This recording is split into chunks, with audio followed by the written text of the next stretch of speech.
All right, we are streaming live on YouTube for On the Hunt episode 85. Believe it or not, 85 episodes, the Ocho Cinco episode. And Nate, I'm gonna start off by just telling you right now, my brother. I'm not sure what we're doing with that screensaver, but we might want to adjust it because all we got is a package. There we go. You left, and Listen, I looked down, and all I saw was just a whoa, package. whoa, And, no Diddy. Hey, hey, listen, no and I Diddy. knew and I knew Elijah was not going to avoid that There either. we It go. ain't Woo! gonna be. I Woo. feel better. This episode went from rated R to rated PG-13. We good. Okay. So let's go over here to the number one Lions fan, Bobby Bless. Bobby, I'm gonna start sharing this thing around. So I'll have you tell us a little bit about what's going on with you, and then send it over to Nate. Okay. Man, ain't nothing going on with me but work for real. But in my alternative life, Detroit Lions are doing great. First bye week, it kind of felt funny watching the dang on wild card and we ain't a part of it. It's almost like we in the playoffs and we ain't in the wild card. I don't think I ever said that in my life. So Elijah, you finally caught up with us. We don't got no old stories of success back in the day when we was in the playoffs. This is all new land right now. We all getting to enjoy it. What's up with you, brother? How you doing, Nate? What's going on with you? I'm chilling. As soon as I get this fucking stand to fucking do what the hell it's supposed to, is being like a woman. Don't listen to shit. Man, tell me about it. But yeah, Don't man. listen. Don't sit still. Don't move. Don't touch that. This motherfucker keep on the fall. I say it's shit. Hey, can I ask y'all something though? Are are we arrogant enough where I was watching the games like, man, can't none of them beat us? I don't know, man.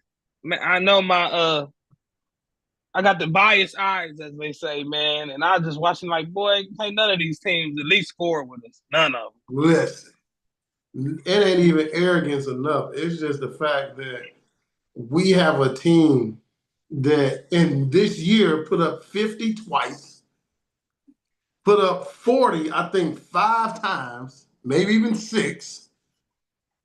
If you think about it, this team hasn't scored less than 20 in the game this year. Yeah, I don't think we could ever say that, man. We've never Ever. scored under 20. That's crazy. Fuck, we scored 20 in a quarter sometimes. Mm-hmm. So it's like, man, what can we do, man? Man, what can we really do? Like, honestly, like Commanders, they said they wanted us. They did their little Yeah. chat. We want Detroit. Like I said, bring on, come on, Commanders. Come on with y'all third worst rush defense in the league. Oh boy. And Sonic and Knuckles is both. Sonic's been here, but Knuckles is back. So come on with it. Like this is one of those games though where it can be like really bad for them, or they defense might step up and give us a little problems. But we'll talk about that inside the show. I'm good, Eli. How you feeling, brother? I'm feeling pretty good. I feel like there's a lot to talk about tonight, and what I want to do to start the show off, and I know we don't usually do this, but I want to have a segment for Bobby's dad. This is going to be a segment specifically for Bobby's father. Now, Bobby, do me a favor, because all I know him as is Bobby's dad. So what is your dad's name? Bobby's dad. Yeah. Robert means senior. Okay. All I'm right. junior. So this next part here is for Robert. All right. So Robert, I want you to. Oh, don't call him Robert. You gotta call him Big Rob. Okay, Big Rob. This Yeah, Robert next got to be segment. on the check. This next segment is Robert's got to be on the check. You funny. Yeah, the check got to say Robert. So Robert don't take no shit. That's right.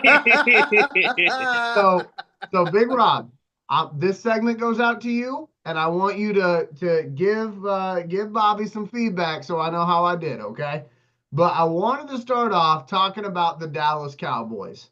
before we get to the Lions talk, and there will be plenty of it tonight, I wanted to talk about the Dallas Cowboys. So I've been looking up at that too. So here's the deal, okay? I'm not going to put on an accent. I'm not going to put on a mask, okay? We don't have time for all that. But I am going to put myself in the mindset of Jerry Jones. So the Cowboys obviously are not going to have Mike McCarthy.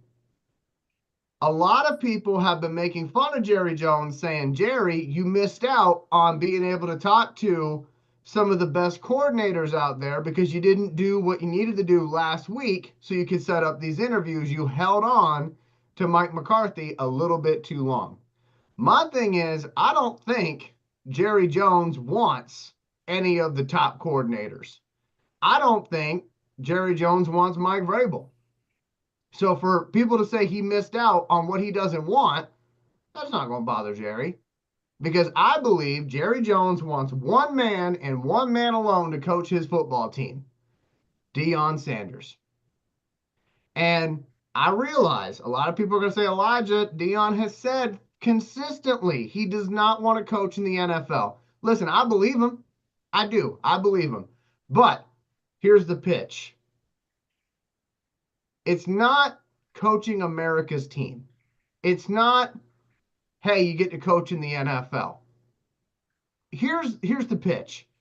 You get to do something that almost nobody in the history of football has ever done. And that is, you will get to say that you coached your sons from the moment they picked up a football to the moment they put it down and ended their career. That's the pitch. You get to say you coached them in youth football, high school football, college football at a HBCU and a D1 school, and you got to coach them for America's team throughout their entirety of their career. And I know some people are going to say, well, how's that going to work? Well, first of all, Deion took the phone call, which means Deion was interested. He didn't just do that because it was Jerry. He took it because he wanted to hear what Jerry had to say. So, and apparently their talks are going to continue. Now, Deion's like, I love Boulder. I love Colorado. I don't doubt any of that. I don't look at Deion Sanders as an opportunist because an opportunist goes and looks for the opportunities. That's not what Deion's doing. The opportunities are coming to him. So that to me is the big difference there. But they're going to put the full court press on Deion Sanders. Everybody from that ring of honor, if they've got, blood in their veins, they're going to go after Deion and say, Deion, look, you can help us and we can help you do something that nobody has ever done, including the Mannings. Archie Manning can't say that he coached his sons. So if and when this happens, here's how I see it going. Deion gets the job. Deion goes to Dak. Deion has a very frank conversation with Dak. Dak says, you're right, Deion. I'm not a bridge, I'm a person. So here we go to Cleveland. They're going to trade Dak Prescott to Cleveland for the number 2 overall selection. And with the number 2 overall pick, they're going to get Travis Hunter. Can I ask you a question, though? Go ahead. Why do Cleveland want Dak? Cleveland wants Dak because Cleveland is going to Cleveland, no matter what. Okay. On top of that, they need a quarterback. They need Deshaun Watson. He ain't playing next year because he ruptured his Achilles again. And they're not going to go with Jameis, even though I think that would be good for them. They want somebody who's won games in the league, who doesn't have any real baggage, okay? The only thing you can say about Dak is that he sells mattresses a little too hard. So, Cleveland's going to get Dak. Dallas gets the number 2 overall selection. They pick Travis Hunter. Now, they don't need to get the number 1 overall pick to do that because the Titans are in love with Miami's Cam Ward. So, yeah, Titans are going to go get Cam Ward. You now have the number 2 overall selection. You get Travis Hunter in the Dallas Cowboys uniform. Dallas then picks again, pick number 12. So, in this situation, okay, yes, you could have one of these teams between pick 2 and pick 12 pick Shedeur, but what I see happening is kind of what happened in the NBA draft last year. where teams could have picked Bronny, but they chose not to because they're not going to step in the way of history and having LeBron. No, he more of a talent than that though. No. That's why. I agree with that, but I'm just Okay. saying the respect factor. Oh, I know what you mean. I know. Oh, okay, I got you. Just because that's Deion's son, we're gonna let him pass because they could have picked him, but I'm with you. I'm sorry, Elijah. I got you. But if you pick him, he ain't never gonna play for your team. You pick him in the trade. So again, I think, and Deion has not been shy about it. He's already said if the wrong team tries to pick Travis or the wrong team tries to pick Shedeur, he's gonna step in and say something. So he ain't gonna be all he can do is talk, but whatever. I know, but I think when Deion talks, things happen. So I mean, yeah, it is not a good look that your quarterback don't want to be on your team. So number 2 overall, I think they get Travis. Number 12 overall, I think they get Shedeur. And now you got the Dallas Cowboys with their new quarterback, Shedeur Sanders, their new all-around Swiss Army knife and Travis Hunter to go with CeeDee Lamb. And then probably later on in the draft, they go get Shiloh. But again, this was the one team that I thought a couple months ago, I'm like, this is the team that Deion's going to go to. Now, I did also say the Raiders, and I do also think that still might happen. But Deion actually took the phone call from Jerry, and I think it's going to be a full court press on Deion to take that Dallas job. So for Big Rob sitting at home, you're a Cowboys fan. How would you feel about that scenario? That is my question. I can call and ask him. Shoot, let's see. Because that's my question. Because again, I'm gonna call him. What I'm asking him, how do we feel about the Cowboys getting Deion? How do you feel about the Cowboys getting Deion, Shedeur, and Travis and giving up Dak Prescott? That's my question for him. We're gonna call him, see what he does. I think that's a whole hell of a fucking pipe dream, but I know. They make movies like that. You know what? I would agree with you if Deion didn't take the phone call. But Deion took the phone call. I'm gonna ask that. Deion, listen, what you have to understand about Deion is that Deion's always going to be respectful. So me taking the phone call doesn't mean that, hey, I'm going to take the job. Hey, I got my dad on the phone. I'm on my podcast. Hey, you're the only Dallas fan I know for real. How would you feel about the Cowboys getting him? Deion, that's coach. Gotta put him on speaker. Yeah, gotta put him on speaker, Bobby. Okay. Then if you put him on speaker, I can ask him the question. Can you hear? Are they doing it for the show or what? Or are they trying to win? Yeah. They're doing it for a show. Can you hear him? Turn him towards the mic, Bobby. Yeah, let me ask. Hold on a second. Big Rob. Yeah, there you go. Put him on speaker and turn him towards the mic. Go ahead, say that again, Dad. I'm sorry, you got to start over though. I said if they trying to just have a show, Deion is the perfect candidate. But if they were trying to win, they should have took the Belichick. Yeah. So Big Rob, let me throw a scenario at you real quick. That's one of my co-hosts. Okay. Big Rob, this is Elijah Winfrey from the show. I appreciate your time. Let me ask you just one question, okay? So in my scenario that I'm presenting on the show right now, I'm saying the Cowboys get Deion and they trade Dak to Cleveland. They get Shedeur Sanders and they get Travis Hunter. So you end up getting Deion, Travis, and Shedeur. How do you feel about that package? It'd be great, but as long as Jerry Jones don't interfere, you know? Right. Because, I mean, he ain't the type to just sit back and let the stars play. He got to get in on it somewhere. Put it like that. He want the thing. One final question for you, sir. And again, we appreciate your time. Being that Deion has taken the phone call, and everybody knows that he's taken the phone call, and he's even called the job offer intriguing, do you think Dallas and all of their legendary players, including the ones that played with Deion, do you think they put the full court press on Deion to take this job? No, I don't believe it's a lot of them think that he can do the job. Me, He's a college coach. Yeah, it's different when you get up there in the pros and with all them divas. He's gonna have so many different kind of attitudes. I don't know if he can deal with it. I think he should have been a college coach a little longer. Okay, fair enough. Hey, we appreciate your time, man. All right. All right, thanks, Dad. I'll call you later, okay? That was pretty cool. Well, I'll probably call you tomorrow when I get off. You know I gotta get up early. and I'm with him. Like, Yeah, I'll talk to you later, Dad. Deion already has a huge ego. We know this. He has a very ginormous ego. Mm-hmm. And everybody, you get your respect in college. You know, you can still get your respect in the NFL. You know, you're one of the greatest. Everybody knows this. Right. But that's like at a position. You're not one of the greatest at coaching a team. Mm-hmm. You're not, you know, when you think about it, even with Colorado, you know, you are only, you know, regardless what players you get, what you try to recruit, you still haven't done anything that, to me, has been meteoric.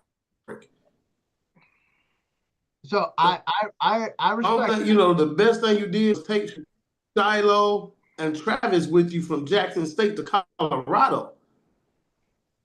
Okay, fine. Travis Hunter was able to win the Heisman. You know, he went both ways. You know, no injuries, all that. Shedeur showed that he is a true quarterback. That's fine. But outside of that, what has Deion done as a coach at Colorado? Or what has he done to say, hey, He got him out the basement. I am good enough. He got him out the basement. That's it. I'm good enough at I have mastered the college level, and now I'm ready to go to the NFL. Yeah. So I don't think it's so much, and I want to be clear. I'm not saying that he's mastered the college level. That's not what I'm saying. What I'm saying. No. I'm saying no. I'm just saying, like, to me, that's going to be the question, because can you truly say Deion could coach, or has it been the talent of Travis Hunter, Shedeur, and the playmakers around him? Now, I'm not talking about him as a father, as a mentor. He's amazing. Right. But you're talking about football coach. I'm talking about X's. I'm talking about the O's. That's what I'm talking about. I'm talking about the X's and O's. Nate, for some reason your camera disappeared. There we go. There you go. Yeah, I had got a call. No, but I'm just talking about the X's and O's. I'm talking about being a leader of grown men with established minds. That's what my dad was saying. You don't get a ooh, ah from me. Yeah, you Deion, that's cool, but guess what? I'm established too. Right. I'm not a young man that comes up to you because I've seen you on YouTube and all this. No. I'm a grown man with a family, with an ego, already has a contract. Like, now, how do you deal with this? Are you truly equipped for this? I would just say, and I don't mean to sound, like I'm trying to sweep that point under the rug, because that's a very good point. But I have learned over the years, you just don't doubt Deion. Like, Deion figures out a way. Like, he is a leader of men, and you look at his staff. Can you even imagine, like, his staff at Colorado? He's got a good staff. Hey, I was gonna get there. You stole my point, because you don't never give me a chance to talk. You rather hear my damn dad. But go ahead. I was gonna say that too, but go I'm ahead. just saying that, like, can you imagine? Like, Dan Campbell put together an amazing staff in Detroit of former players. Can you imagine the staff that Deion will put together there in Dallas? Like, oh my God. And again, this is somewhat pipe dream until it happens, but I bring up again, and I agree with Nate to a certain degree. Deion's always respectful, okay? But there's one thing of being respectful, taking the phone call, and it's a completely different thing to say the job is intriguing. No, I think he shut it down, And that's the other thing is like with the statement that Dion put out, the statement was the job's intriguing, but I love Boulder. I love my team. I love our alumni, all that stuff, right? But then at the end of the article, it said their talks will continue. Well, but I'm just saying, but when you think about it, like, then why are the talks continuing? He has a relationship with Jerry Jones. We know this. Yeah. He has a relationship. He's always in Dallas. So there's mutual ground there. So like, I don't have to, yeah, that's fine. We can still talk all you want to. You can try to sweeten the deal all you want to. I'm going to listen to you because I respect you. That doesn't mean I'm just going to say no. Like, for instance, Eli, if you love your radio station, you love what you do, and then another company comes up and they're trying to get you out of the movie business. They want you to do something else, but you love what you do. And they're like, listen, well, but it's one of your best friends and he's running this Fortune 500 company, whatever. But you love what you do. You love where you're at. Right. And he's just, well, listen, man, you can do so much better here and blah, blah, blah, blah, blah. He's going to keep talking to you and you're going to listen out of respect. But you know in your heart of hearts that making movies, being around people is what you do. And that's what you believe your calling is. Mm. I can entertain and listen to you all you want. I'm flattered. And you're still going to get the same answer, but I'm going to listen to you and talk to you because of our relationship. So let me give you a real life example. And I know that it's already 7-11, so we're definitely going to get the Lions. And you still haven't let Bobby talk about this damn situation either. I will do that, okay? But let me give you a real life example. Y'all want part one to talk, but not part two. That's not even what it's like, Bobby. We already had a Bobby, so yeah, he don't speak for all the Bobbies though. We had Big Rob, right? That we had. That's Bobby, Big Rob. That's Big Rob. So anyway, so 6 years ago, I believe it was about 6 years ago, I was working at a radio station called Mix 96.1. Mix 96.1, they played like contemporary music, kind of like soccer mom music. That's literally how they describe it. So anyway, that's in the same building where I work today, but a different radio station. So they ended up making a move where they got rid of the former host at WMSA Radio, which again is right down the hallway. WMSA Radio is the heritage station in Messina, New York. It's been around for over 70 years. And in the history of the radio station, at that point, it had only had 4 people host the morning show. Now, I loved my job at Mix 96.1. I loved it. I enjoyed playing the songs. I felt like I was really hitting my stride over there. But when they came to me and they said, Elijah, we have an opportunity for you. You get to host the heritage station, which has only ever had 4 other DJs do it, and we're going to give you $5 more per hour to do this. Woo-hoo. That's good money. Legacy. It wasn't even the money. Money was great, but legacy. That was the thing I was thinking. I'm like, man, I get to put my stamp on Messina history. That's a big deal, especially for a place that's done a lot for me. Now I get to turn around and do a lot for this place. And so that's why I'm saying with the Dion thing, man, that you get to put a stamp on the game of football that I don't think, and I don't want to speak out of pocket, but I don't think I know anybody who's ever got to say they got to coach their kids from the moment they picked up a football to the moment they set it down and said that's a career. I don't know anybody who's got to do that throughout all the different levels of football like Dion could. That to me is like you can't pass up that opportunity. Like well, right now there is a dad that's doing it. That's Jalen Brunson's dad for the New York Knicks. Oh yeah. Oh, but you're talking basketball, not football. Yeah, his dad was a bum. I'm talking football. Yeah, but I'm just saying his dad was. But we'll say it is. His dad was a bum. I mean, realistically, and he the assistant. He ain't the head though. Yeah, right. But I mean, he's with him. He's with him every day. Yeah, for sure. And if you know basketball, different. Most of the assistants truly run the practices. Yeah, and he be yelling at his son too. Yeah. He be yelling at his son. Right. So I mean, I don't know. He be on his. To me, to me, it's a wishful pipe dream. But Bobby, what you got, man? Man, to be honest, the part I did understand with that is the part where it's like more for show, make Dallas a more valuable champ. I'm more inclined with them trying to do that part of it, not so much with the Suns and whatnot. Because if they really, the reason why, if they really want his sons or on the team, they can find a way. They got really smart people to find a way to get him on the team and get rid of Dak. But the part that I think that's getting underestimated that I didn't agree with Nate, even though he hasn't done a lot in Colorado, they only went up though. Everywhere he went, they went up.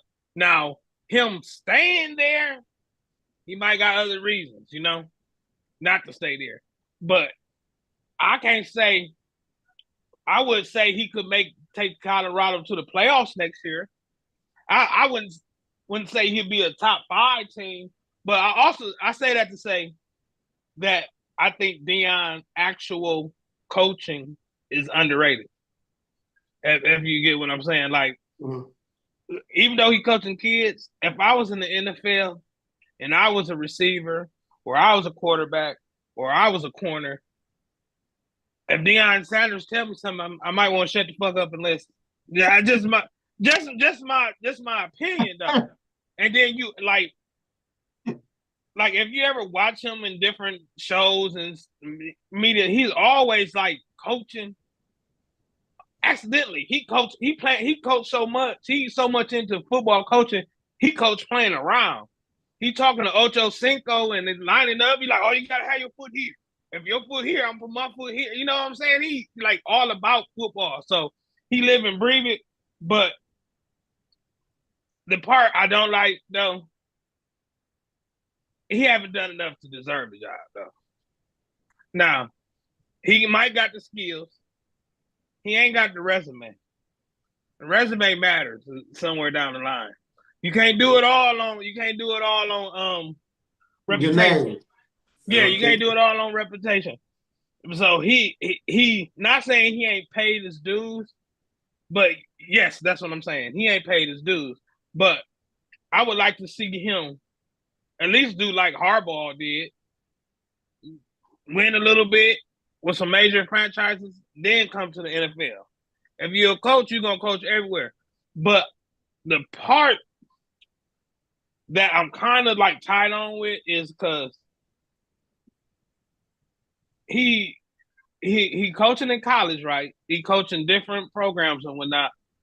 He's already used to dealing with the NFL players, like their mindset, their age, their generation. But if I have anything to say, only reason why I don't say Deion Sanders, only reason why I wouldn't say Deion Sanders should be the coach because he doesn't have enough on his resume. But if I was going to give a guy a shot without a resume, it would be Deion Sanders because, like, what's the guy name that was on Arizona for a few years? He was a bum coach in college, and then he was a bum-ass coach in Arizona. They gave him a chance. Huh? No. The guy, Kingsbury. Cliff Kingsbury. Yeah. That's what you said. You're like, no. Yeah, Cliff Kingsbury. Now, they gave him a shot just on word. My bad. They gave him a shot just on like reputation and name alone. And the fact that he recruited Kyler Murray. They wanted somebody who knew Kyler because they knew they were going to draft Kyler. Yeah, but he also coached Baker Mayfield and all that other stuff. You know what I mean? So that's so kind of like what's the guy named Steve Nash? Never had no experience or nothing like that, and didn't work out.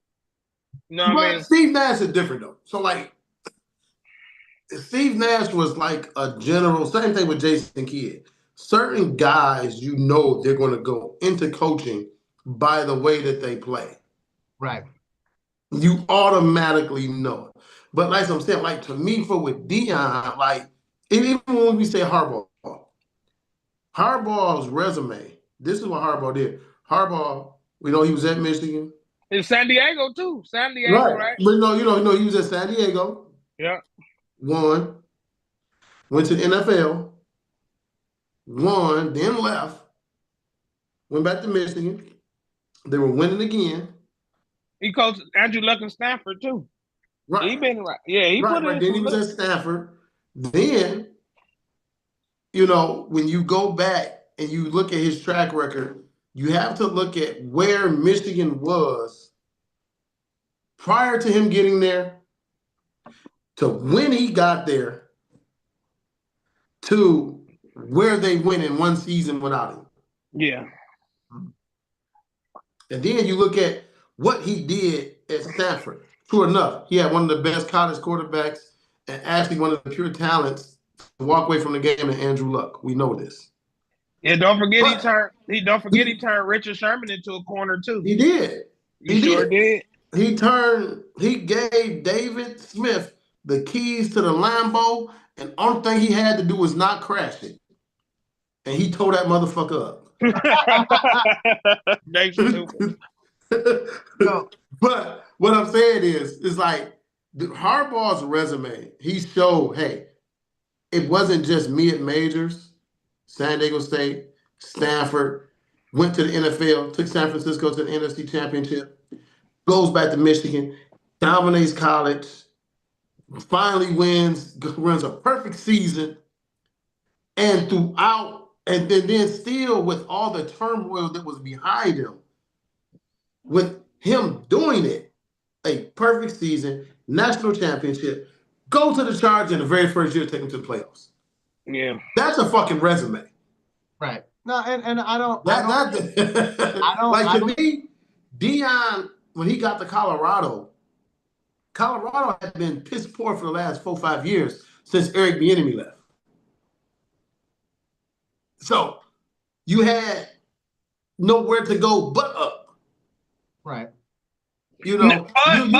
But you gotta remember he got rid of all them bums at Colorado. But think about Every it. last Think one about of them bums. And then he brought his own players. For all them bums, right? So for every 20 players or every 15 players that left that were 1 stars or 2 stars, he brought a 5-star with him. Yeah. Right. You had guys leaving because they knew they couldn't even compete with the guys that were coming in. So let me ask you this though. Okay, let me hop in here for a second. So Deion came into college coaching right as the NIL started. Yeah. So the players that he's coaching, that he's been coaching for the last 2 years, they've been making millions of dollars. He is coaching pros. Yeah. You know, he's coaching. But they don't have an ego yet. They're not hear me established ego. Hear me out though. He's coaching professional athletes. They just go to class every day. And then you look at it, right? And Deion, everywhere he went so far, not only has he greatly improved the program, he drew a crowd with him, like Bobby's saying. You know, everywhere he went, he ended up bringing 5-star athletes in. Didn't matter what school they were at or how happy they were, wherever it was they wanted to go play for Deion. So why would we assume that wouldn't happen in the NFL during free agency? Because if he goes to Dallas, man, every free agent's going to want to come to Dallas to get coached by Deion, to be a part of what he's building. Well, because after college. So again, I think from that side of things, and I know we got to get to the Washington Commanders, but we gonna get to it. They are. I'm a happy point guard tonight because all I got to do is just throw up the topic, and then y'all fucking take it for like 20 minutes, which is great. But again, that's my job as the point guard of the show. I'm just trying to get us in different directions. But again, for me, you know, and I know Big Rob was saying he doesn't really think that the legends of the Cowboys are going to, put the full court press on. But what I will say is, and I don't know how many folks watch this show, but I watch Speak a lot. Yeah, I do too. And Michael Irvin, I think it was like 3 weeks ago. It actually may have been a little bit longer than that. But they had Deion on the show. And Michael Irvin, for about 15 minutes, was practically begging Deion Sanders, please come to Dallas. You didn't watch the Mike Tyson fight, did you? When he fought Logan Paul? He was Yeah, on there listen. campaigning way back then for Deion. Right. I mean, my thing about Michael my Irvin. point with that is that's Michael Irvin doing that. I think you're going to see a lot of other Cowboys come out of the woodworks and say, come on home. Because here's the thing, and this is how it kind of relates to the Lions. So let's try to bring it back to our team. Everybody wants their Dan Campbell.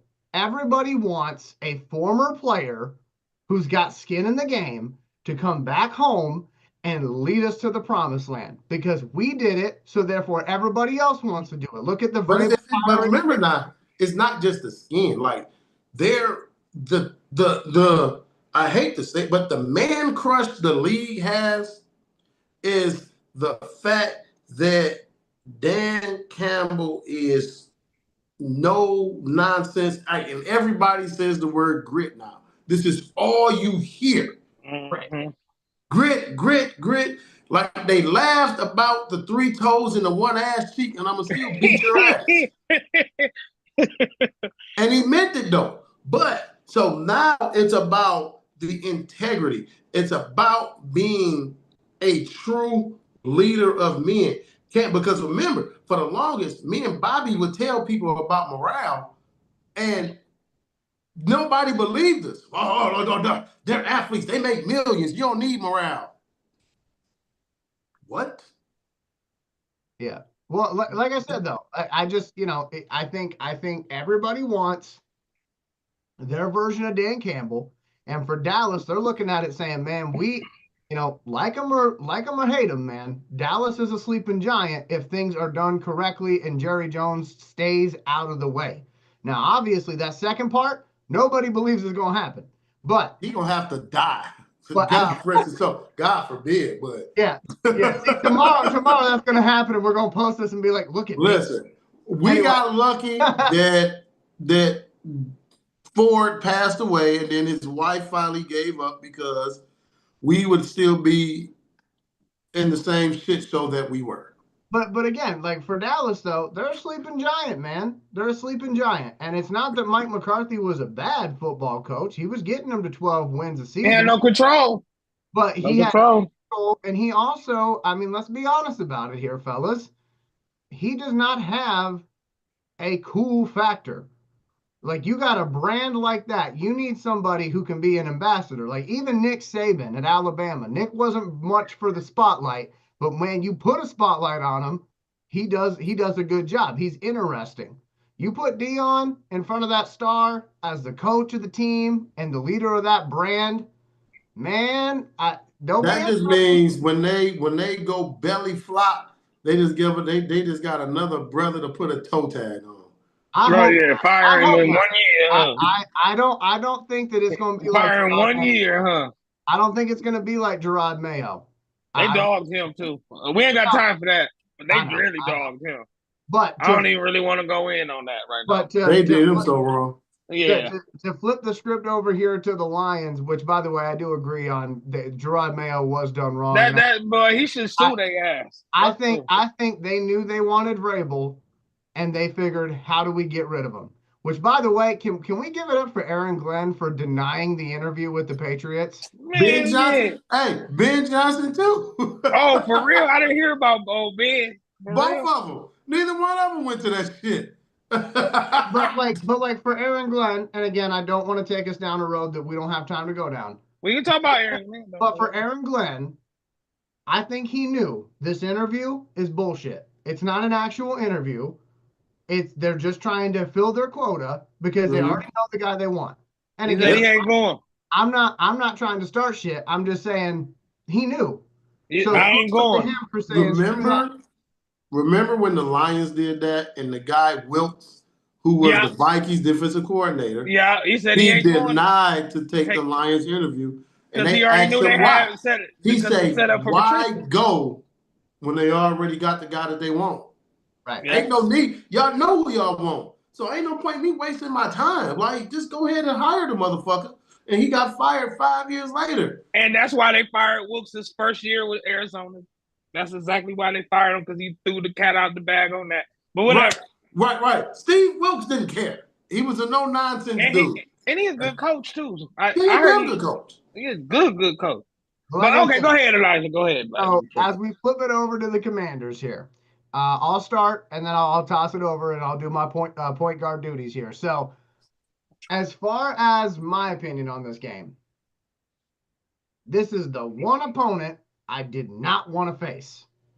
I didn't care about facing the Vikings. I didn't care about facing the Packers, but I did not want to have to go against the Commanders. And the one reason is Jayden Daniels. And the reason why I don't want to go against Jayden Daniels is because our defense, even when healthy, struggles mightily against a running quarterback. And I just, my Super Bowl prediction was the Bills and the Lions, and both of them this week are up against it with running quarterbacks. And the thing about Jayden Daniels is, okay, people are going to say, well, Elijah, obviously you blitz him. Okay. But if you don't get home, guess what? He's going to be 30 yards down the field. And then people are going to say, well, Elijah, you hit him. You just hit him. Have you not seen the hits that Jayden Daniels has taken this season? And he gets up smiling and then goes and delivers a 40-yard bomb the next play? Or people say, all right, well, no big deal. Elijah, we just get up by 20 on them. Yeah, and guess what? They come back. They come back. They are us from last season. They are a team that is not supposed to be where they are as quickly as they are. And yet, here they are. So for everybody in the comment section on all the Lions videos talking about how we're going to beat them by 40, listen, I wish that were true. But I see this game being a tough one. I'm not saying we lose this game. I still think we win. But I think we're going to have to fight and claw for every single inch. And that man behind Bobby's head, Aaron Glenn, he's going to have another game plan of his life up his sleeve for this one. So that's kind of my early thoughts on the game. Again, Jayden Daniels is what concerns me. I'm not concerned about any other people.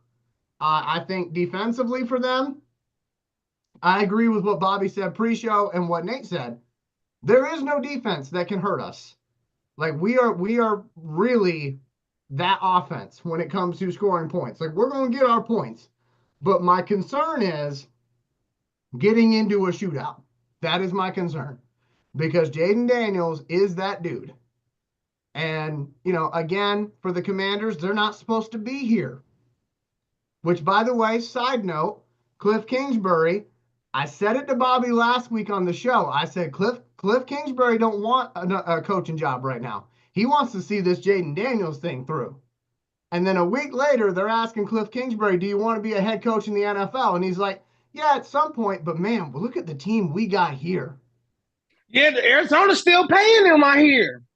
Well, that too. I mean, it helps. Yeah, two sources of income. He's got that passive income coming in.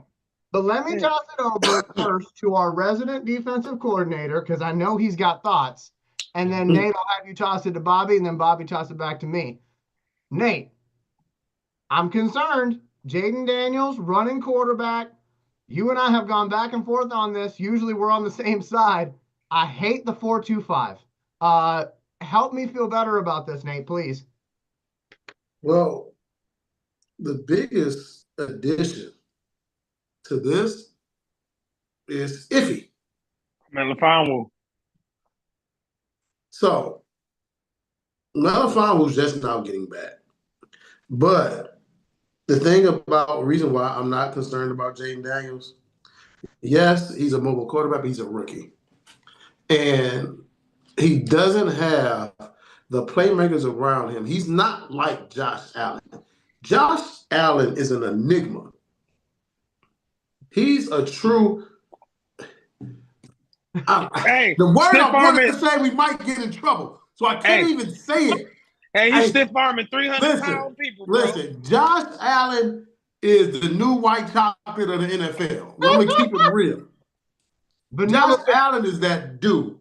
But it doesn't matter if he's running, if he's passing. But the thing about him is, if he's running to pass. He's not running to run. Where Jayden Daniels is running to run. So that's where it all differs. And also, you're looking at the playmakers. McLaurin. I'm not worried about nobody on fucking Washington. Terry McLaurin is fine. That's cool. But guess what? Terry Arnold is back healthy. That's our speed. I'm not worried about him going over the top because you got Kirby Joseph. I'm not worried about nobody over the middle because guess what? Anzalone's back. Jack Campbell is now where he is getting the recognition. He's able to cover tight ends. Anzalone, them two are switching off and they're matching up so perfectly. If you wanted to know where this defense was and you wanted to see how good it can be even without a pass rush, see the Vikings. Touchdown! Oh yeah, this is the show right The here, king baby. has returned. The king has returned. This is not a drill. Hey, my God, the dead has arisen. Look at Oh my goodness.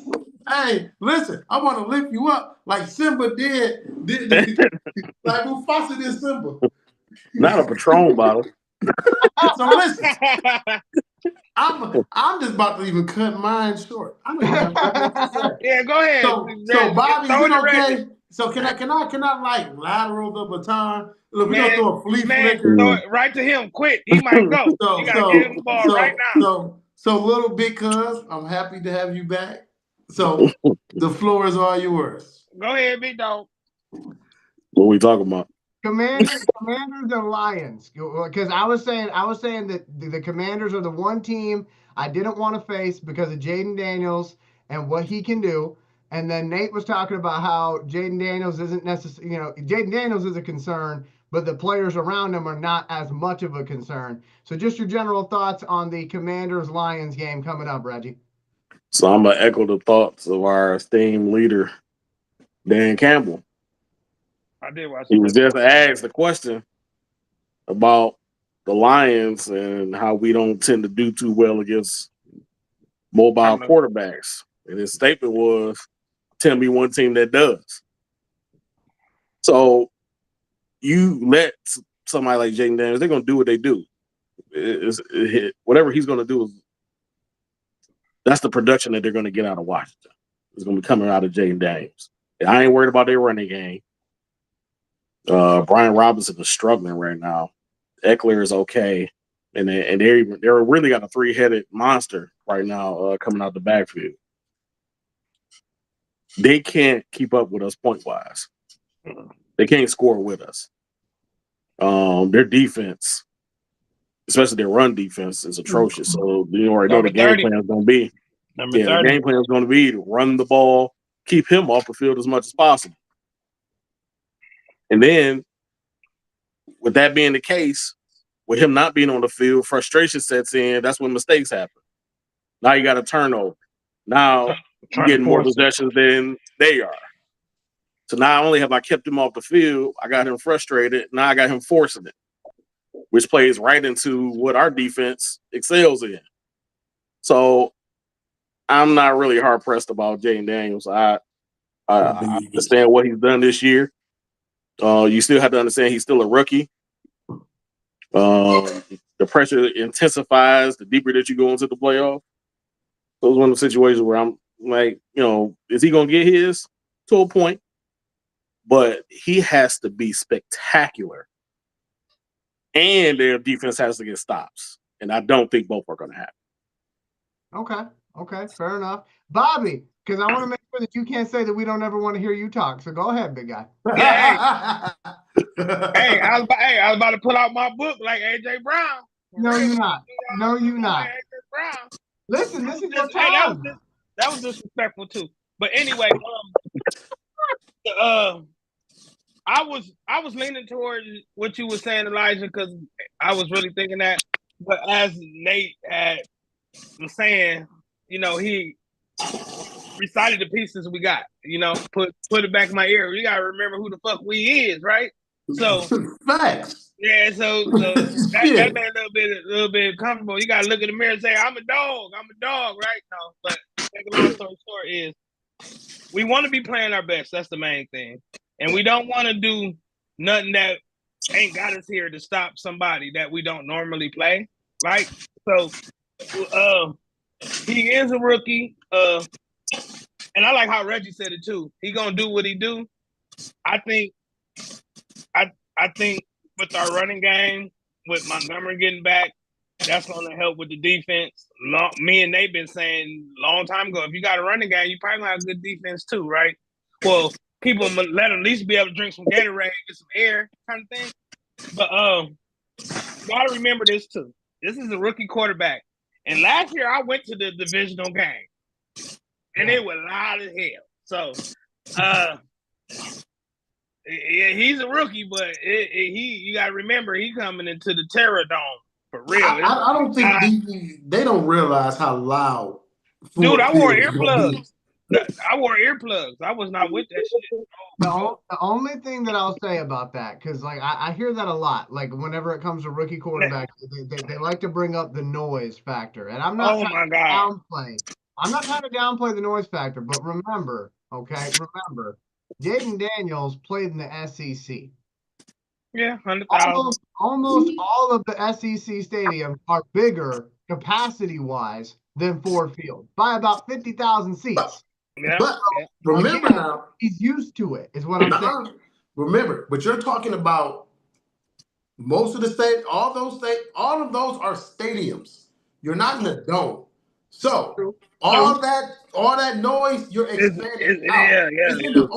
You're talking about compressed concentrated decibels, noise. compressed ears popping. I'm telling you. Literally. Eli, you haven't been to a game here yet. When you I have not. Listen, when I tell you bring your earplugs, difference is so astronomical.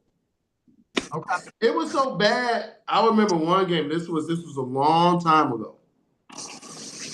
The referee against the Jets told them if the crowd did not quiet down, they was getting a 15-yard penalty. Because they could not hear the snap count. They could not get nothing off. That's the game Barry Sanders went for 2,000. Now, literally. Do you think that happens this weekend? No, that'd be loud. Actually, I think it's even more. As of late, everybody, it used to be, they talked about Arrowhead, they talked about Seattle, but they're talking about worst places to play. And now Ford Field is up into the conversation. And the thing about Seattle used to use noise impressions. They had speakers where they added noise to it. Ford Field ain't that. This is just us. We just rowdy as shit. It's loud. It's loud, Elijah. I'm telling you, man. I'm not telling you. It is loud. Okay. So this is why it's so imperative when you see teams when they come here, they go to silent snap counts and they even fuck up with that.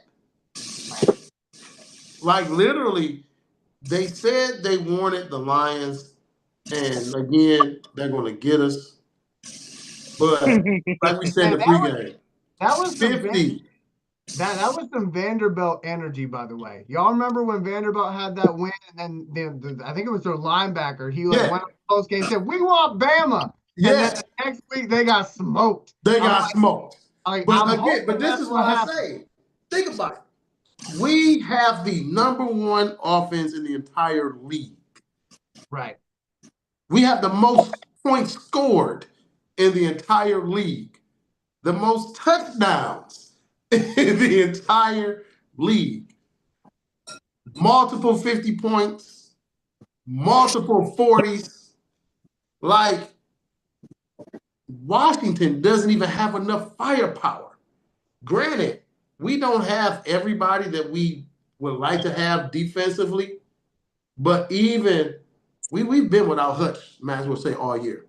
Yeah, pretty much. Even with the loss of Aleem McNeil, who was integral.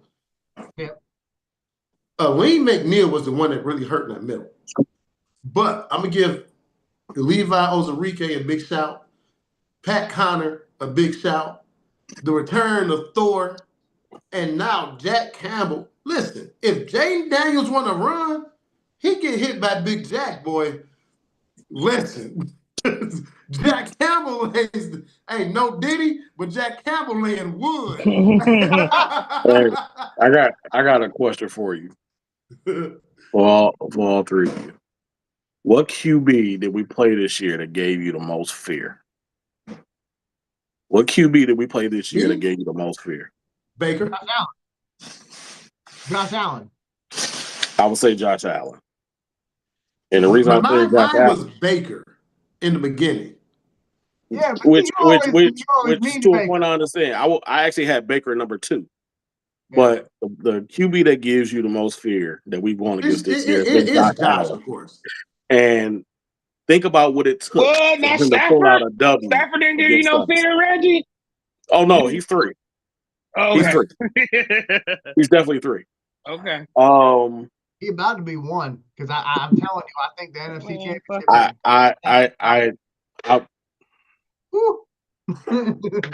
I know a lot of people had their feelings about Stafford. It is what it is. Oh hell yeah! I think Stafford about to tear that. Because they can't throw, man. They can't match that. They can't match the passing game. I'm not trying to distract. Oh yeah. I'm just saying. We hype, but go ahead. ahead. Let me get back to my point with that. Josh Allen. That's on me. Josh Allen gives you the most fear with his arm and his feet, right? And even then, it still took him having an what I consider out of body experience in order to pull out a W inside of Ford Field. Right. Now, Jaden Daniels is phenomenal. Phenomenal. All the talent in the world. But the team that he has is flawed. They're very flawed. I'm not necessarily speaking about offense, but I'm definitely speaking about their defense. Right, because Ed Oliver was baptized in Ragnar. He was. That put him on nobody second team, all pro second team. That game right there. They got nobody on the defensive side that elicits fear. So it's one of those situations where the one guy, Allen, what's his name? Jonathan Allen. Jonathan Allen he just okay. Matter of fact, I want to say he like 60 or 70th ranked in PFF. Yeah, Jonathan Allen he's not, and Deron Payne, they play together. And Payne got hurt. Payne is hurt. Yeah. So Payne is truly the one. He makes it easier for Jonathan Allen to do what he does. But when you got them two big fucks side by side, yes, they're problem. They're both Bama boys too. I mean, they're a problem when they're together. And they played together for a long time. Right, but when they one v1, nobody worry about that. And once again, we're still just talking about it is what it is. But with Montgomery coming back and what Gibbs has done in his stead, they don't want no parts of that, man. Matter of fact, we still might score too quick off the run game. That's how bad they are.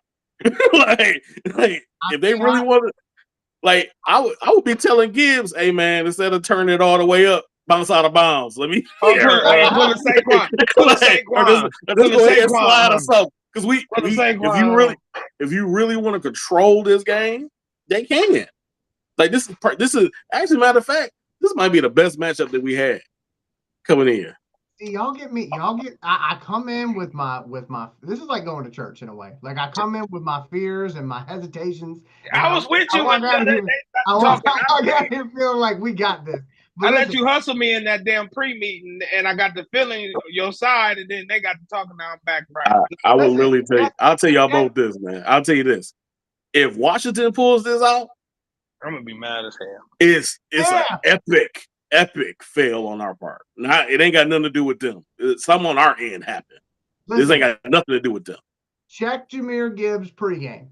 If he is wearing 15-pound ankle weights, then you know that they're trying to do what Richard's talking about. Slow him down. He can't be scoring touchdowns on every play. But just bounce outside. So y'all stupid. We got about 10 minutes left in tonight's show, but I want to get Reggie's opinion on this because I think Reggie, in the past, Reggie's had a pretty strong opinion about this person, and I know we're backtracking, so bear with me. Reggie, we only got about 3 minutes to discuss this, so I'm gonna try to get you caught up, okay? So I suggested at the beginning of the show that I think Deion Sanders is going to Dallas. I think they're going to put the full court press on him from all of their legends of the Dallas Cowboys. And I think what they're going to do is they're not going to pitch it to him as you get to coach America's team. I think they're going to pitch it to him as you get to coach your kids and you get to do something that hasn't been done in football history, which is you get to say you coach your kids from the moment they picked up a football to the moment that they put it down. I also said that I think Dallas, once they hire Deion, is going to trade Dak to Cleveland, use the number 2 overall pick to get Travis Hunter, and then with the 12th overall pick, which they currently have, then they get Shedeur. I realize not the same athlete, but I said, remember what happened in the NBA draft? Teams had a chance to draft Bronny, but they didn't want to step in the middle of history being made. No, Bronny's trash. But again, I'm not comparing them athlete wise. I'm comparing them chance to make history wise. So trash. I think he been doing good. Don't do that, Nate. I've seen him. He been doing good. I think the Cowboys. I think the Cowboys. I think the Cowboys get Deion. I think the Cowboys get Deion. They get Travis. They get Shedeur. They'll probably get Shiloh as well.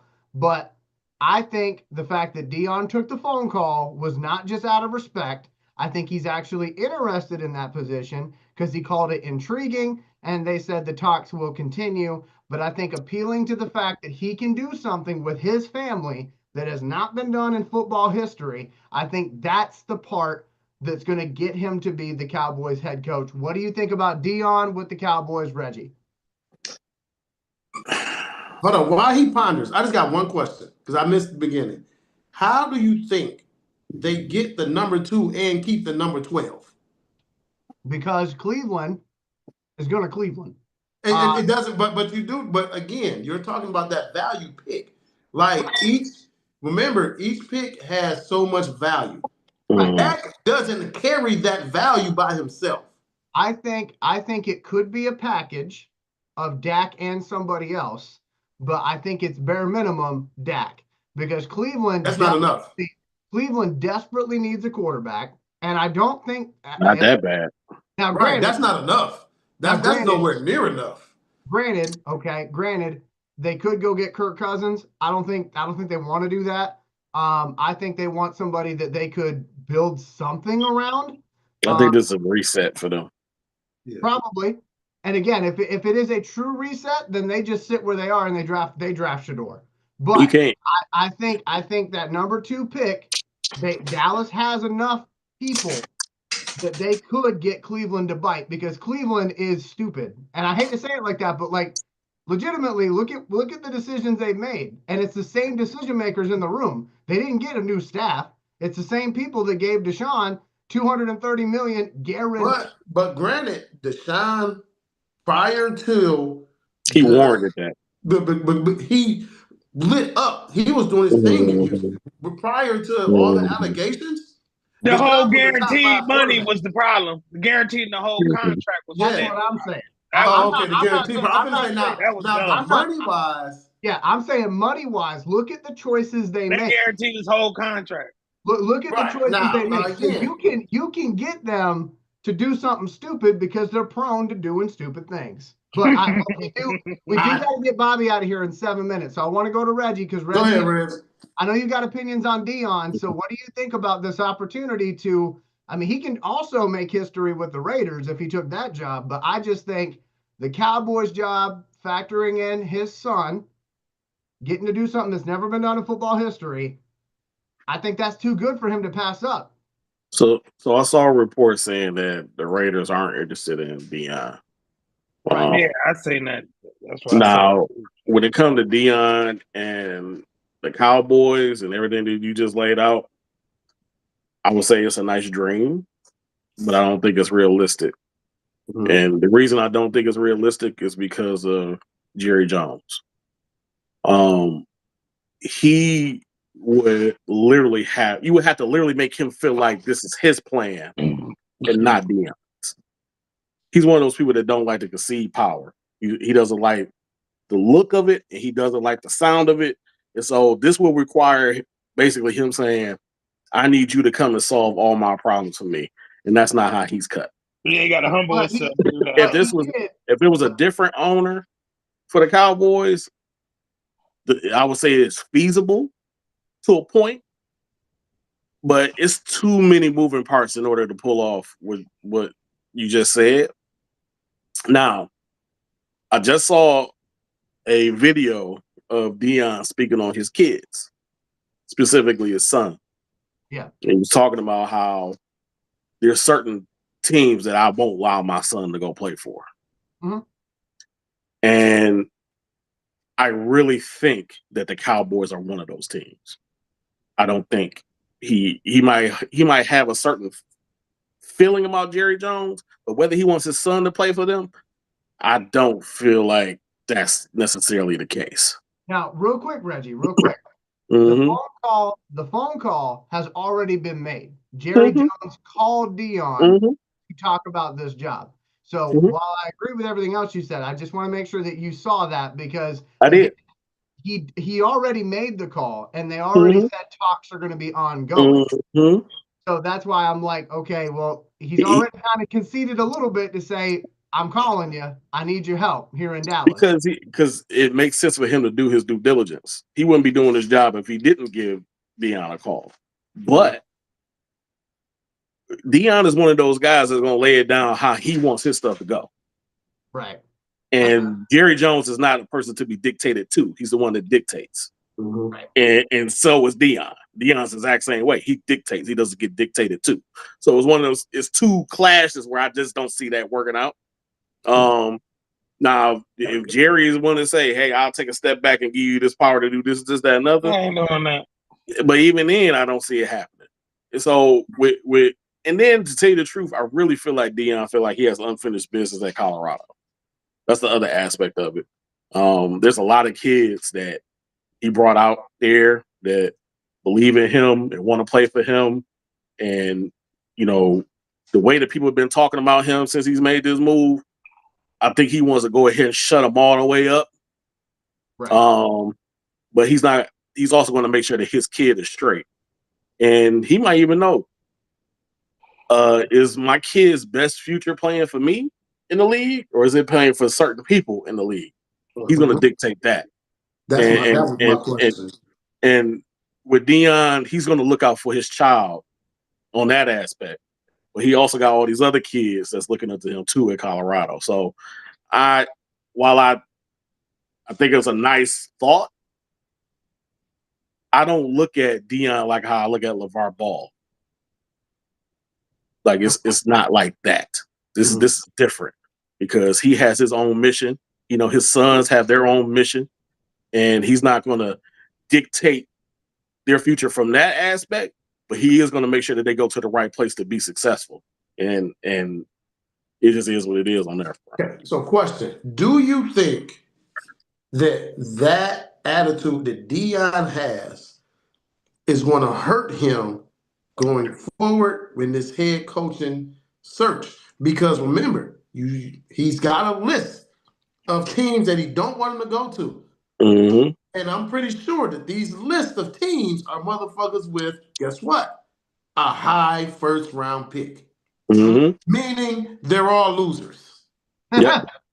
So guess what? Deion, the teams that need a coach are all losers.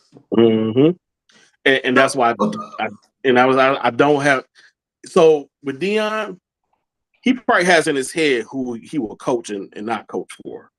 In his head, like whether he has experience with the people that are running it, whether he has experience with the people that have already coached there, and he has a relationship with them, and they told him how, the experience was, which I know he has the pulse on that. Yeah. And when it comes to somebody like Deion, you're talking about an icon, man. This ain't no regular coach or former player that we're talking about. We're talking about a guy that is iconic, right, when it comes to the NFL. So if he goes somewhere, it's going to be iconic when he goes.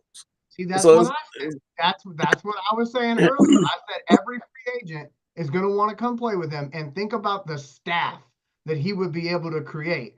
Because what I said earlier, Reggie, was I said everybody in the NFL is looking for their Dan Campbell. They're looking for somebody in their team's organization history who played for them, who's a halfway decent coach, and let's give it a shot. That's why Vrabel got the job with the Patriots. So I said with the Cowboys, hey, you got Dion. He's an icon. He's in your back pocket. You know, he loves Texas. Bring him home. But I mean, to me, that's still something that you've got to prove, though. Like, even if Dion goes there, the number one hot spot right now is still, as they say, still Detroit, because of Dan Campbell and the proven record that Dan Campbell can coach. Like, and so, yeah, like there's the thing about star power. Like, remember when the Clippers had everything? They had Doc Rivers, they had Chris Paul, they had Blake Griffin, they had Jamal Crawford, they had Dion. They were Lob City. They were perfect for every free agent, but guess what? They couldn't win shit. That's fair. I can't deny that. That's fair. And that's why it's like I said, it's intriguing to think about. And the window for it to happen is right now, because of course your son is going to the league next year or this year. Like, it's not. Biggest key is Micah. Does Dion have enough star power, coaching ability, not just ego, not just a legend? Does he have enough to convince Micah's dad to stay in Dallas? Oh, I think he does. I think he does. Because if Micah's remember now, Micah's dad has his own ego. He can teach kids about that. Fair. Okay, that's fair. That's fair. But is Micah's dad a football fan? Yeah. Did Micah's dad live through the 80s and the 90s? True. But he's I mean, come on, that's all you gotta say. Like, but it's he's not, looking as the Reggie dysfunction. Said, this is not just any other dude. This is Dion Primetime Sanders. You don't question that. But you know what? With There's one more. Jerry Jones. That's Jerry Jones. And that's the aspect that you got to remember too. So one thing about him being able to go to Colorado and being able to turn it around quickly is a transfer portal. So I can bring in all these different players with talent, 3, 4, 5 stars. It doesn't matter. When it comes to the Cowboys, the way their financial situation is, that ain't gonna be no quick turnaround. They literally will have to maximize with trash, and not even Dion can fix that. I don't in know. 1 or 2 years. I never doubt Dion, but let me tell you something though, Reggie, and I think you would agree with me. I think everybody here would agree with me. That Hard Knocks episode where he walks in and he talks about, hey, I'm coming, I'm bringing my luggage, and it's Louis. That would be legendary to watch those men in that locker room be like, oh shit, like he's being serious, like he's gonna get rid of us and bring in his own people. Because again, well, hell, we knew that most of them dudes. That was legendary when he said it at Colorado. Could you imagine him saying that at the NFL level? Like, I'm bringing. And guess what? But he can't say that at the NFL level. I know. I'm just saying that would be something though. That would be. He would be really embarrassed. And you got to think about it. Even the guys that went to him when he went to Colorado, he's also lost more than half of those guys that went to Colorado with him. Because again, we know this is your son. We know Travis is this great talent. But then you have some people that say, hey, what about me? I don't want to wait until you get to me because your son is in the way. Which is, guess what? I was rated higher than your son. I might not have been rated higher than Travis, but I was top 20 in the country. I was a 5-star. He's lost 5 stars from Colorado. Yeah. So which is the give and take when you talk about Dion as a coach. Right. That's what I'm saying. Is that ego, it can make you, it can break you. It's a lot. And I just think that him and Jerry Jones are Zeus and Hades, and they just doing this. I can see that. Yeah. Like I said, I to use the word that Dion used, I think it's intriguing. I think it's something that we're going to hear about until Dallas announces a coach. Every sports talk show is going to do about 5 to 10 minutes on that from now until Dallas hires somebody. So get ready, because you're going to hear Colin Cowherd talk about it. You're going to hear Stephen A. talk about it. If you haven't already heard them, they're going to talk about this thing until there's nothing to talk about, because that's what they've been doing for the past 3 months. But I will say this to put a bow on it. Again, it's going to be intriguing to see what happens. I think if Dion goes, the next head coach at Colorado, Warren Sapp. Hell no. I can see that. Because Jackson I State. don't see Warren as a head I coach. will say this though. But I here's will the say thing. this though. At Jackson State, they let Dion pick his successor. I think Colorado would do the same thing. They would say, listen, we love what you built here, Dion. We need somebody that knows what you were trying to do, who's going to keep it going down the track. Warren Sapp, head coach of Colorado. But Reggie, go ahead. I will say this. I think it's more likely that one of our coordinators ends up in Dallas than Dion. But they would have to wait now, though. I know. And if Jerry Jones is smart, he will wait. But because right now they so bad, man. I think Jerry Jones' two favorite guys, honestly, are Kellen Moore and Ben Johnson. And Kellen Moore would make sense because he was already there. But I don't think that's the one that Dallas fans would like. I think Dallas fans. And Jerry don't care. I know Jerry don't care.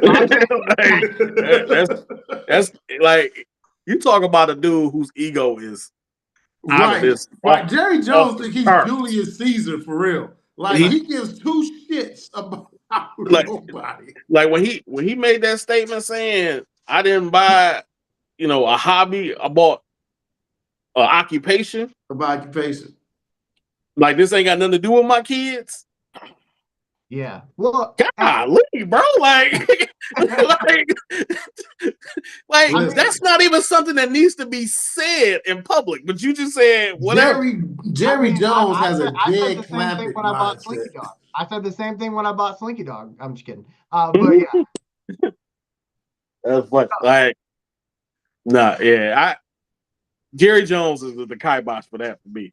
But I also will say this is probably the last coach, unless they start firing people after one season. This is probably the last coach that Jerry's going to pick because he is 82 years old. So I think he gives the fans what they want. Prime time. It's too late. No, you're wishing upon a star. Jerry Jones don't give a shit about fans. He going out the way he came in charge. What the hell is wrong with you? Listen, I think he wants to go out relevant. Jerry's ego will make him live till he's 100. No. Jerry's ego will make sure he lives to 100. Exactly. Like Reggie is subscribing to the evil never dies theory. Listen, absolutely. Jones is the most egotistical motherfucker I've ever seen since George Steinbrenner from the fucking Yankees. And you know what? Emperor Palpatine is Jerry Jones. And Jerry Jones. Listen. And you know what Jerry Jones would tell you if you ever said that to him? He would say, I'm the humblest person I know. Anyway. Of course he would. Let's go ahead. Hey, listen, you know what I got to come back to that? Every racist white guy be like, hey, guess what? I got a black friend too. Every egotistical, narcissistic monster says, I'm humble. People say that about you. You're not supposed to say that about yourself. Hey, listen. I pay all my Mexicans good wages when they cut my grass, and I tip them. You like, wait, what? Whoa! This exactly my point. Like, we got Bobby. We got puppies and curse words. This show's gonna do 100 views. Ain't forgot about it. We got puppies and curse words. TT making her debut. That's right. Cute puppy. All right. Bobby, I know Bobby's got to go to bed. So, Bobby, why don't you lead us off with some closing remarks? And, Bobby, I'll have you toss it to Reggie. Reggie, you toss it to Nate. Nate, you toss it back up to me. I expect the Lions win. I don't have a prediction. We just better win.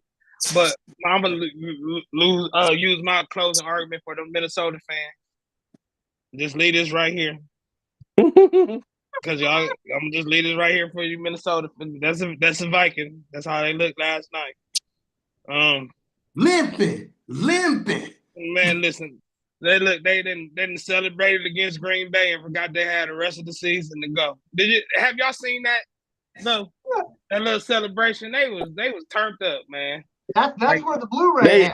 They had Darnold all on his shoulders, hoisting him like he was a conquering hero. This is ridiculous. Yeah, they was clowning. That is where the movie of their season rolls credit. Right. And then at the end, the quarterback I think it was Bill Lockard. Oh, crazy, but he put in my comment section. They done got the factory reset. Darnold, I was rolling, Yeah, man. he did. That was Bill. God, they had a guy made a video. Every time he hiked the ball, he'd take his jersey off and had a Jets jersey up underneath and start throwing it. Hey, Reggie, what's your final thoughts, man? I'm a clown. 42-25 Lions. Mm. Gibbs 125. Montgomery 90. 2 touchdowns. It's gonna be nasty. It's gonna be real nasty. That's all I got to say. Nasty Nate.